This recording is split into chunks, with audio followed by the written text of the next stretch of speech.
ఆ మధ్యన ఒక కవిత తనికెళ్ళ భరణి గారు చదివారు, వేరే వాళ్ళ కవితని. నాన్న వెనుకబడ్డారు ఎందుకో అన్నటువంటి దాన్ని. ఇప్పుడు అట్లాగే కేసీఆర్ వెనకబడ్డారు, ఎందుకో వెనకబడ్డారు.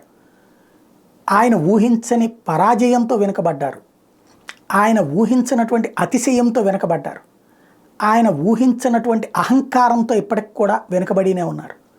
ఇవాల్టికి కూడా అసెంబ్లీకి వెళ్లకుండా వెనకబడ్డారు, అసెంబ్లీలో తన వాగ్దాటితో సమాధానం చెప్పకుండా వెనకబడ్డారు.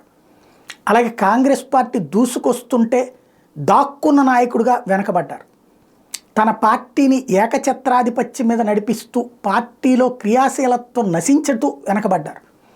రాబోయేటువంటి రోజుల్లో కేంద్రంలో తృతీయ ఫ్రంట్ను తెస్తానని వెనకబడ్డారు. ఫోర్త్ ఫ్రంట్ పోయా, థర్డ్ ఫ్రంట్ పోయా, ఈయన్ని నమ్మేవాళ్ళు లేక వెనకబడ్డారు. జాతీయ స్థాయి చక్రాలు తిప్పడానికి అవకాశం లేక వెనకబడ్డారు. అసలు కేసీఆర్ ముందుకెళ్ళేది ఎప్పుడు? అదే $1 మిలియన్ ప్రశ్న.